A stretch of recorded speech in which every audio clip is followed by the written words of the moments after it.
गेल्या आठवड्यात उल्हासनगरमध्ये एक घटना घडली। उल्हासनगरच्या हिल लाईन पोलीस स्टेशनमध्ये गणपत गायकवाड भाजपचे आमदार यांनी कल्याणचे शहर प्रमुख महेश गायकवाड यांच्यावर गोळीबार केला। ह्या गोळीबाराचं निमित्त ठरलं ती म्हणजे मी उभा असलेल्या या द्वारली गावातील ही जागा। ही संपूर्ण जागा आहे।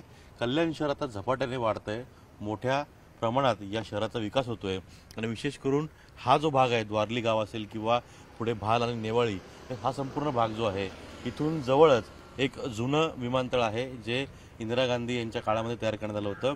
होऊ शकतं भविष्यात हे विमानतळ जे आहे हे नव्याने पुन्हा सुरू केलं जाईल, कारण का पूर्णपणे विमानतळ तयार आहे आणि यामुळे इथल्या जागांना भरपूर भाव आलेले आहेत। हेच एक कारण आहे, एक प्रमुख कारण या सगळ्या हल्ल्यामागचं किंवा या सगळ्या वादाचं असू शकतं महेश गायकवाड आणि गणपत गायकवाड यांच्यामधलं। तुम्ही बोर्ड पाहिला तर सदर जागा सर्व नंबर 6 द्वारली गाव मेसर्स फेअरडील डेव्हलपर्स यांच्या मालकीच्या हक्काची आहे।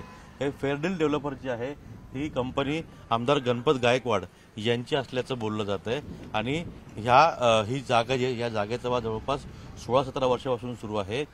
जी माहिती आपल्याला मिळाली आहे त्यानुसार ही जागा ज्यांची आहे त्यांना आमदार गणपत गायकवाड यांनी पैसे देखील देऊ केले होते, पण ते रजिस्ट्रेशन करायला किंवा नोटरी करायला येत नव्हते आणि यामुळेच गणपत गायकवाड यांनी न्यायालयातून ही केस जिंकलेली आहे असं त्यांच्याकडून दावा केला गेलेला आहे। आणि गेल्या आठवड्यामध्ये याच जमिनीवर मोठा वाद झाला। इथं जवळपास 100 ते 200 मुलं घेऊन महेश गायकवाड जो आहे त्याने इथले पत्रे जे सगळे काढले होते आणि इथं आतमध्ये शिरकाव केला होता असा आरोप जो आहे तो महेश गायकवाड जो गणपत गायकवाड यांच्याकडून केला गेला आहे आणि याचमुळे हा वाद जो आहे हा वाद संपूर्णपणे उफाळून आला होता। ही जागा जी आहे ही जागा हिल लाईन पोलीस स्टेशनच्या अंतर्गत येते आणि तिथे वाद झाल्यामुळे संपूर्ण प्रकरण जे आहे ते हिल लाईन पोलीस स्टेशनमध्ये होतं आणि तिथेच पुढचा प्रकार जो आहे तो काय घडला नेमका आपण तिथून पाहूयात।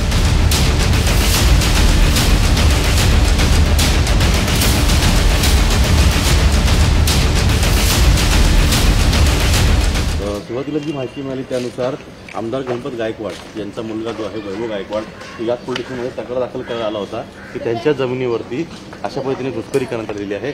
तक्रार घेत नव्हते आणि बराच वेळ झाला तरी तक्रार होत नव्हती आणि यामुळे साधारणपणे 8:30 ते 8:45च्या सुमारास आमदार गणपत गायकवाड जे आहे हे देखील इथं आले होते। इथे केबिन आहे श्री अनिल गोविंद जगताप वरिष्ठ पोलीस निरीक्षक जे आहेत ते हिल लाईन पोलीस स्टेशनचे यांच्याच केबिनमध्ये इथं साधारणपणे 8:30 ते 8:45च्या सुमारास महेश गायकवाड, राहुल पाटील आणि सोनू जाधव हे तिघं आले होते। तिघं आतमध्ये बसले होते आणि थोड्या वेळामध्ये इथे नंतर आमदार गणपत गायकवाड ते देखील आले होते।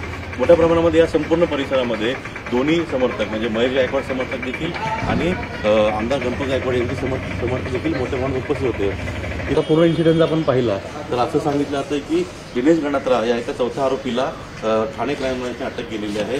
त्याचा रोल यामध्ये असा समजला जातो किंवा प्रथमदर्शनी पोलिसांना असा संशय आहे, कारण का तक्रारदारांनी असा आरोप केलेला आहे की दिनेश गणात्रा ही चौथी व्यक्ती या केबिनमध्ये होती आणि तिथं वैभव गायकवाड देखील आला होता, पण नंतर इथं जेव्हा गणपत गायकवाड आले त्यावेळेस दिनेश गणात्राने वैभव गायकवाडला या केबिनच्या बाहेर आणलं आणि ते बाहेर आणताच इथं वाद सुरू झाला आणि आतमध्ये सर्वजण बसून जे आहेत ते सिनियर पीएनच्या केबिनमध्ये बसून तर संपूर्ण घटना बाहेर पाहत होते आणि हे पाहत असतानाच अचानकपणे गणपत गायकवाड जे आहेत त्यांनी त्यांच्याकडची रिव्हॉल्वर काढली आणि त्या रिव्हॉल्वरमधून जवळपास 6 गोळ्या ज्या आहेत 606 गोळ्या ज्या आहेत त्या महेश गायकवाड याला मारल्या आणि तिथून जखमी झाला आणि राहुल पाटील जो होता त्याच्यावरती त्याच्या बॉडीगार्डने आमदार गायकवाडांच्या बॉडीगार्डने 2 गोळ्या झाडल्या होत्या। यापैकी 2 गोळ्या मिसफायर झाल्या, 2 गोळ्या राहुल पाटील लागल्या आणि 2 गोळ्या त्याच्या रिव्हॉल्वरमध्ये होत्या। पोलिसांनी अतिशय म्हणजे अनिल जे जगताप आहेत त्यांनी अतिशय शिताफीनं पहिले महेश गायकवाडला कव्हर केलं आणि त्यानंतर गणपत गायकवाड यांच्या हातातली रिव्हॉल्वर घेतली। दुसरीकडे त्यांचा जो हर्षद केणे नावाचा जो खाजगी सुरक्षारक्षक आला होता त्याच्या हातात देखील बंदूक होती, ती बंदूक हिसकवण्याचा प्रयत्न केला, कारण त्याने फायर केली असती तर आणखीन तिथे मोठा अनर्थ घडला असता।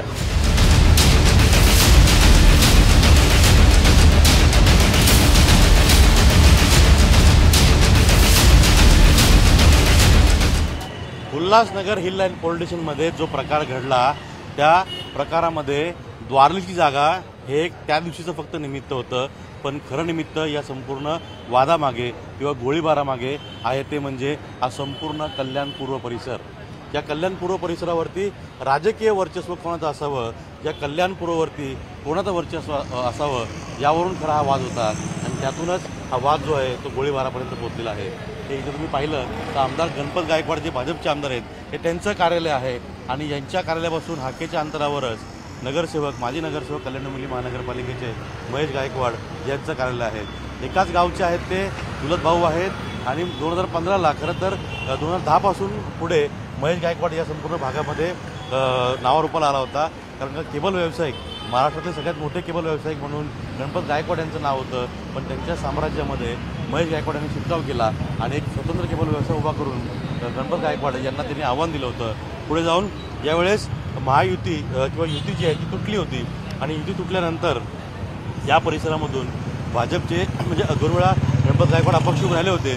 पण त्यावेळेस त्याच्या आधी दीपेश म्हात्रे आणि त्यानंतर गोपाल लांडगे हे दोघंही शिवसेनेचे इथं कल्याणपूर्व विधानसभेतून उभे राहिले होते. त्यांचा पराभव हा गणपत गायकवाड यांनी केला होता आणि तिसऱ्या टर्ममध्ये इथून जे आपण पाहिलं तर पुन्हा एकदा गणपत गायकवाडांनी या मतदारसंघातून शिवसेनेच्या उमेदवाराचा पराभव केला होता. कारण प्रत्येक वेळी भाजप आणि शिवसेना यांची युती जरी सत्तेमध्ये असली तरी बाहेर युती निवडणुकीच्या वेळी होत नव्हती. आणि त्याचंच कारण म्हणजे सत्तेमध्ये एकत्र असून देखील भाजप आणि शिवसेनेमध्ये इथं धुसफूस नेहमी वाढली होती. इथं 2 शाखाप्रमुखांच्या हत्या देखील झाल्या होत्या आणि त्याचा आरोप जो आहे तो भाजपच्या पदाधिकाऱ्यांवरती होता आणि त्या प्रकरणी काही लोकांनी शिक्षा देखील भोगलेली आहे. इथून हाकेच्या अंतरावरती महेश गायकवाड याचं ऑफिस आहे, त्याचं कार्यालय आहे, त्याचं साम्राज्य आहे. 2015ला महेश गायकवाडनं विष्णू गायकवाड यांचा पराभव केला. खरं तर मधल्या काळामध्ये या सगळ्या बातमी कव्हर करत असताना आपण एक मुद्दा म्हटलो होतो, विष्णू गायकवाड हे गणपत गायकवाड यांचे भाऊ आहेत. पण तसं नसून ते फक्त आडनाव आहेत आणि एकाच गावचे आहेत. भावकीमध्ये असं पण एकाच गावचे आहेत, पण तसा त्यांचा काही थेट संबंध नाही आहे. विष्णू गायकवाडचा पराभव केल्यानंतर महेश गायकवाड जो आहे तो खऱ्या अर्थानं राजकीय वर्तुळामध्ये चर्चेमध्ये आला आणि 2019च्या निवडणुकीपर्यंत युतीमध्ये भाजप आणि शिवसेना युतीमध्ये धुसफूस सुरूच होती आणि कोणाला उभं करायचं हा एक सगळा मुद्दा होता.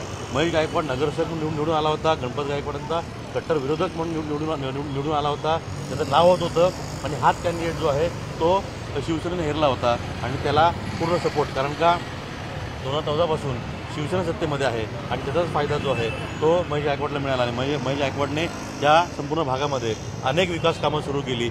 या विकास कामांवरून आणि विकास कामांच्या निधीवरून मोठ्या प्रमाणामध्ये गणपत गायकवाड आणि महेश गायकवाड यांच्यामध्ये वाद होऊ लागला. अनेक वेळा या दोन्ही गटामध्ये मोठ्या हाणामारी देखील झालेल्या आहेत. आता या प्रकरणी आणखीन 2 आरोपींचा शोध जो आहे ते पोलीस घेत आहेत. तर दुसरीकडे महेश गायकवाड याच्या विरोधात देखील त्या जागेवरती बेकायदेशीररित्या प्रवेश केला म्हणून गुन्हा दाखल करण्यात आलेला आहे. तर जे जमीन मालक आहेत त्यांनी गणपत गायकवाड आणि त्यांच्या इतर साथीदारांवरती ॲट्रॉसिटीचा गुन्हा दाखल केलेला आहे. हे प्रकरण असं सुरू राहील, हे राजकारण असं सुरू राहील. लवकरच लोकसभेच्या निवडणुका आहेत, त्यामुळे या कल्याणपूर्व परिसरामध्ये राजकीय वातावरण कसं असेल ते देखील आपल्याला पाहावं लागेल.